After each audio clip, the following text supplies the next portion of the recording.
सरल है, इंग्लिश को आप इजीली कर सकते हो, इसी तरीके से मैथ का है और इसी तरीके से फिजिक्स का है। अगर स्पेशली फिजिक्स के लिए बात करना चाहूँ कि फिजिक्स में क्या क्या होता है, फिजिक्स को हम लोग कैसे करें, तो फिजिक्स के लिए क्या होता है कि फ़िज़िक्स जो आपकी 11th की है उसको आप सही से पढ़िए, 12th में आपने जो भी नोट्स बनाए हैं उनको सही से पढ़िए। और सबसे मोस्ट इम्पॉर्टेंट बात क्या है कि जो करतार पब्लिकेशन की एक बुक आ रही है उसको आप सही से पढ़िए। और आप अन्य जगह कोचिंग भी जा रहे होंगे तो आप वहाँ से भी पढ़ लीजिए। अभी मैं फ़िज़िक्स के लिए बात नहीं कर रहा हूँ, फ़िज़िक्स का बहुत जल्द ही आपके पास में मैं फ़िज़िक्स को भी लेके आऊँगा। अभी फ़िलहाल हमारा मैथ चल रहा है, मैथ में हमने बराबर अब ऐसा होगा कि एक हमारी क्लास रहेगी, इसकी बेसिक कॉन्सेप्ट क्लास रहेगी और एक प्रैक्टिस क्लास रहेगी। या प्रैक्टिस पेपर डेली आएगा। आप मेरा वादा है आपसे, अगर कहीं जाना हो गया तो उसकी बात नहीं, लेकिन मैं वादा करना चाहूँगा कि अब प्रैक्टिस क्लास जो प्रैक्टिस पेपर है हमारा डेली आया करेगा आप लोगों के पास में। और उसमें रेटिंग भी ज़रूर देनी है अगर आपको अच्छा लग रहा है क्वेश्चन। एक चीज़ मैंने भी एग्ज़ाम दिया हुआ है ना, तो उसमें जो क्वेश्चन होते हैं वो सटीक वही क्वेश्चन होते हैं जो एयरफोर्स एग्ज़ाम में कहीं ना कहीं आए हुए होते हैं, या तो एयरफोर्स, नेवी और एनडीए एग्ज़ाम आप देते हो तो जो क्वेश्चन जो होते हैं रिपीटेड होते हैं, जो आपके कॉन्सेप्ट होते हैं उन कॉन्सेप्ट से ही क्वेश्चन बनते हैं, ये आपको पता होना चाहिए।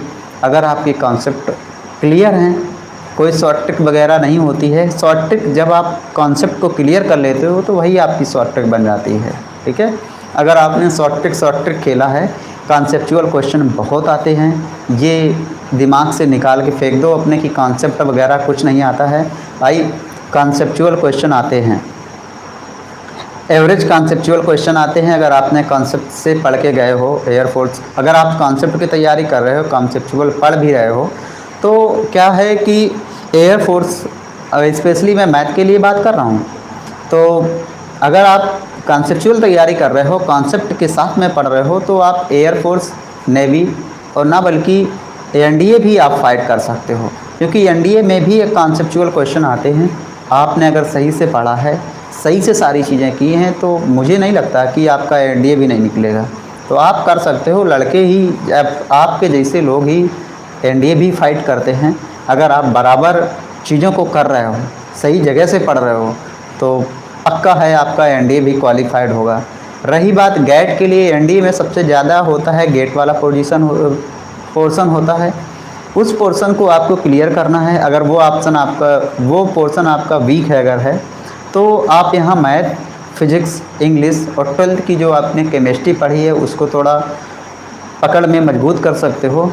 अगर आपका गेट का ये सारा सब कुछ प्रोसेस थोड़ा वीक है तो आप इंग्लिश को थोड़ा सही कर लीजिए, और वहाँ पे अगर आपने थोड़ा भी पढ़ा है, 10, 12, 15 क्वेश्चन कर दिए तो चलेगा यार। मैथ को आप अपने तरीके से स्ट्रांग बना के ले चलिए, क्योंकि वहाँ पे आपको पासिंग ये नहीं दिखाना है कि हाँ आपको गेट में भी इतने क्वेश्चन करने हैं। अगर 50 में आपने इंग्लिश में 45-47 क्वेश्चन कर लिए तो आपका क्लियर हो जाएगा। मैथ का अगर 120 क्वेश्चन आ रहा है, 80-90 क्वेश्चन कर लिए तो आपका क्लियर हो जाएगा, ये पक्का है। बहुत से लोग निकालते हैं एनडीए का है एग्ज़ाम, तो आप भी उसी कतार में लग जाइए। अभी आपका अपकमिंग जो एग्ज़ाम आने वाला है एयरफोर्स का, एयरफोर्स एग्ज़ाम में देखो, मैथ के लिए मैंने बताया कॉन्सेप्चुअल होती है, फिजिक्स के लिए बताया कि 11th-12th की ही पढ़ के जानी है। 11th-12th में मैंने बताया अभी फ़िलहाल कि करतार की आपकी जो बुक होती है उसी को पढ़ लो। 11th-12th पढ़ लो, करतार की बुक पढ़ लो, बहुत अच्छे मार्क्स आएंगे। 18, 19, 20 आराम से आ जाएंगे। और मैं अभी सीरीज़ चालू करने वाला हूँ जो आपकी प्रैक्टिस क्लास, जो एयरफोर्स प्रैक्टिस क्वेश्चन होते हैं फ़िज़िक्स के लिए, मैं उसके लिए भी आपके साथ में लेके आऊँगा। सो गाइस, लगे रहिए, और फॉर्म को ज़्यादा लेट फिल नहीं करना है। आगे जो 7 नवंबर से स्टार्टिंग है और लास्ट डेट है 23 नवंबर, ठीक है। उस बीच में आके आप फॉर्म को फिल कीजिए, और लास्ट डेट का इंतज़ार ना करिए, जल्दी फॉर्म फिल करिएगा, ताकि जल्दी इशू हो जाता है। लास्ट में क्या होता है कि सर्वर डाउन हो जाता है, तो लास्ट का इंतज़ार ना करिए लास्ट डेट का, और बिगिनिंग टाइम ही फॉर्म को फिल करिए। सो गाइस, आज के लिए बस इतना ही। और आपकी जो क्लास चल रही है, परमुटेशन एंड कॉम्बिनेशन चल रही है, तो उसके लिए फिर आप इंतज़ार करिए। जय हिंद सभी को।